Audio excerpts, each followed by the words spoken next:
a lot of people ask me, they say, Lee, why is it that why is it that you know how to be a nice guy, but when it comes to sales, you always get what you want? And that's a good question because looks can be deceiving. When I'm out there selling, I may make it look a lot easier than it is, but it's really not easy.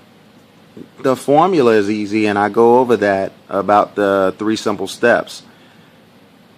But the process is not easy. There has to be some components that work for you. But you do have to set yourself up. But you can do things to set yourself up to increase the chances of you getting the sale. For instance, your environment. You want to have the right kind of environment. And I don't know what that is. I mean, if you sell insurance, you want to be at a kitchen table appointment. If you do it in the kitchen table. If you're doing insurance online, which I can show you about in another video, you want to still want to build rapport and value. But let's just talk about, because most of you out there, you guys have jobs, and most of you out there that are in sales, you're in sales because of the money making potential. So let me just talk to you about setting the stage. Okay, so the first thing that you want to do is, before you set the stage, you want to set the stage, and you set the stage by talking to the customer. A lot of times the customer can be in a different mode, and you're not able to pick up on that right away all the time. So what you want to do is you just want to talk about anything but what you're there to do. So you build rapport. So what I like to do is I like to talk about their children, their occupation, what they like to do for fun and hobbies. And then I like to emotionally transition into why I'm there. But I like to really do what I can to put their guard down to give me the best chance to sell whatever product or service that I'm offering them. But what I do when I do, well,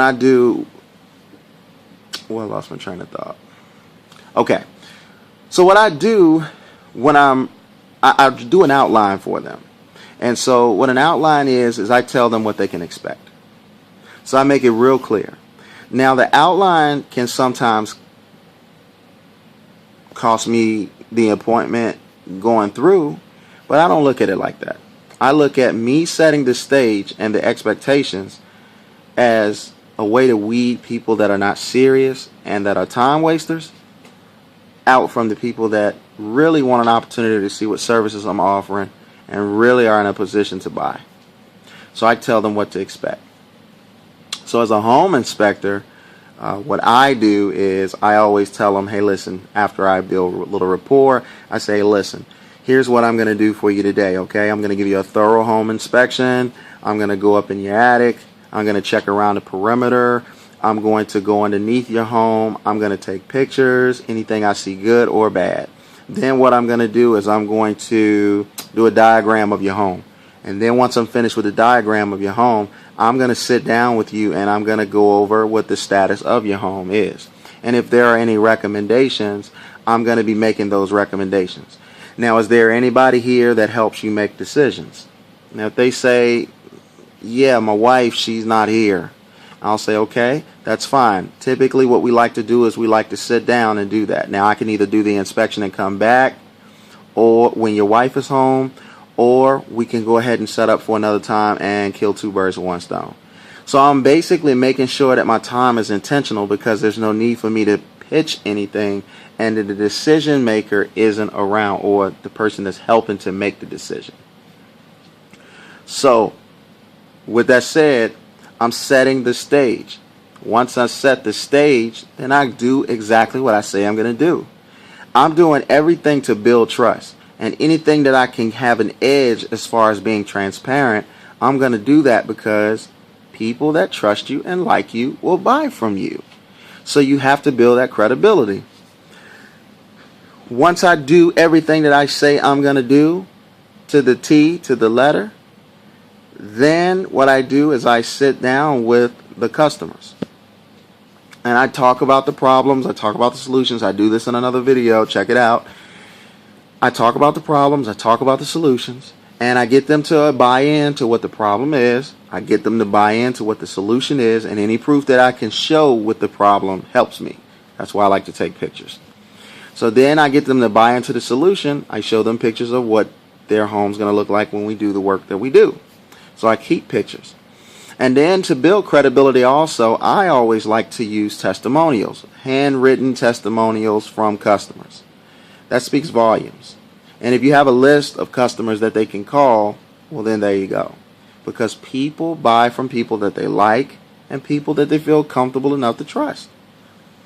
So once I do that, then that gives me a great chance. Now again, one of the reasons that I keep integrity in my business is I make sure that I have a full pipeline.